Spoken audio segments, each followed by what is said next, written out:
Let's start with you recruiting him. What? I mean, I didn't recruit him by myself. Right. But the school recruiting him. Even looking that far back, what about him? Obviously, his brother had been here, but what about him stood out to you? The Wilcox family, Dave and John and the brothers, and then Josh, who played for us, and then Justin. We knew what we were getting. We were getting a quality young man that was a good athlete, that understood things both on and off the field, kind of the type of young man we're trying to recruit right now. So we knew we were getting an A+ character, A+ kid, and a very good football player. When you had him here for his senior year, when you came back, could you see the potential of him to succeed as a coach? Well, yes, I could say that. I mean, I knew he was a good football player, and we moved him from free safety. First of all, he came in as a quarterback. Then he was moved to free safety, and when we got a couple injuries, we moved him to corner because I knew, even though I'm not sure he did at the time, and I don't really mean this, I knew that he could handle it because his intelligence and his work ethic and his knowledge of the game would make him play smart enough to keep everything in front of him. And if I'm not correct, and I think I am correct, I don't think he gave up a touchdown pass the whole season. That's what Tom Pelham told me yesterday. Yeah. It's pretty impressive. Yeah.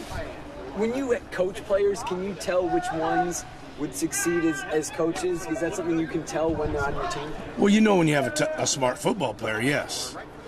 Absolutely, you know that, but that doesn't mean that they want to go into coaching. But obviously, yes, if you coach a guy like Justin Wilcox or Michael Clay or John Boyette, Chad Coda, I can go on and on. If I was really looking at a list of guys, you could tell the guys that could be good coaches if they chose to go that way because they handle their business and they understand the game a little bit better than most guys do. How much interaction have you had with Justin as his career has progressed? How much has he sought advice from you? I think we talk almost weekly, and probably it's not weekly, but it doesn't, put it this way, it doesn't go too many days or too many weeks where we don't communicate either on the phone or by text. But there's communication always going on. Is that kind of a mentorial relationship? You'd have to ask him that because then that makes it. I think sometimes it's advice, in taking a job or not taking a job. But as far as that goes, you'd have to ask him that. I think that a lot of times it's just friendly banter. Sometimes it's just talking about the season. Sometimes it's about, defenses. Sometimes it's about playing a game, a team, things you need to do. But I'm not going to take credit for, mentoring him. That comes across as, I think you get it. But we talk. He's one of the few guys that I stay in contact with. Could you estimate how many you do stay in touch with? Well, he's one of the few that's in coaching, but Herman O'Barry, Kenny Wheaton, Alex Molden, Chad Coda. There's a few guys I stay in touch with. But Justin, because he chose the profession, is a guy that I stay in touch with. Chris Peterson, he played at Davis, was underclassman for me. Not for me, but, after me. Those kind of guys I stay in touch with. Jeff Tedford, guys that I've known for a long time, Andy Ludwig, that are in the profession I've stayed in touch with. But Justin and I kind of have I don't know what the word would be, but we have kind of a relationship that's beyond just the fact that we're both coaches. You did say you were a mentor for him, one of his influences into getting into coaching, and that's got to feel good, right? Yeah, if he said that, you don't want to sit here and take, beat your chest for. So that's why I said I'd leave it up to him to think what he thought. But I really care about that guy. I like that guy.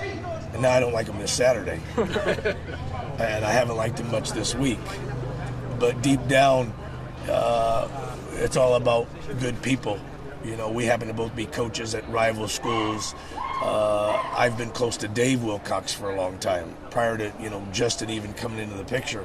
But I really have a lot of respect and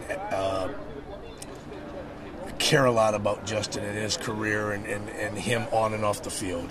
And so I do. Have you talked to him this week at all? We have not talked since Saturday. Okay. So the friendly banter is paused. Well, we both talked Saturday. Okay. Prior to our games. Okay. Prior to his game, no, they had a Thursday. bye. They had a bye. I talked to him prior to his game Thursday about Stanford. Did you see that coming against Stanford? Nothing ever surprises me about Justin. Okay? As you can tell, I have a lot of respect and admiration for him. He's like a younger brother, I guess. You know, he'd have to answer all that stuff. I don't want to put words in there. But we talked Thursday. He was in his hotel prior to the Stanford game, and I put in my 2 cents. I didn't give him a game plan or anything. Sure. I don't want that, you know, and I don't mind talking about this because of the relationship. You know, I stopped the run. I think he knew that going in. Play action pass. I think he knew that going in. Don't make Justin Nunes or Josh Nunes beat you. Those kinds of things. Sure. I mean, I didn't tell him anything, you know, but you know, kind of we just talked, and then we talked Sunday after our game, and then I think we'll probably actually might converse sometime today. There was a text shot out early this morning. We need to talk. And that's about it. But there won't be any football talk. It'll just be, you know, we'll probably just tease each other. So I assume he called you, you know, when you initially contacted him. What advice did you give him on that job? I said, take it. I told him that, again, I don't want to take credit. This is not about me. Sure. I really don't want I can't take any credit for what Justin's done in his career, okay? I said what I know of Sark is that I think he's a positive, good guy, and kind of had an idea of how things were going at Tennessee. And I said, take the job, get back on the West Coast, get closer to home, and you know, I think you'll enjoy it. I said, even though you know you hate your buddies to be in the same league as you, because you have to play each other and recruit against each other, but. Bottom line was, my advice to him was to take it. Don't even think twice about it.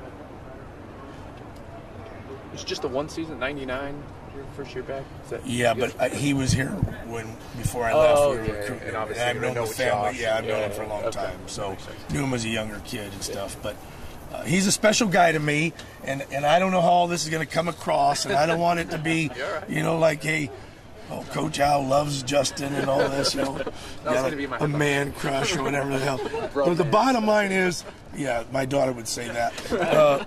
I don't know that one, but I've heard her say that before, and I don't like it. But the bottom line is,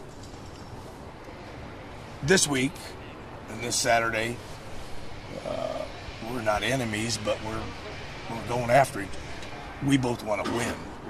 Okay, he's not playing against me. His defense is playing against our offense, and our defense is playing against our offense. But we both want to win the game, and we both want to play well. Come Saturday after the game, are you guys going to talk about football? Are you going to talk about the game at all? Or is it going to be... Absolutely. Not right after the game. The loser will not want to talk at all, and the guy that wins will have a smile, and then, we'll talk down the road. Is that as close as you are to the former player? Because he's in the profession, you know, and I don't say him as a former player, but Chris Peterson and Justin and Mike Gilhammer, Rich Brooks, Chad Cota. I mentioned some names earlier, Rob. You know, so.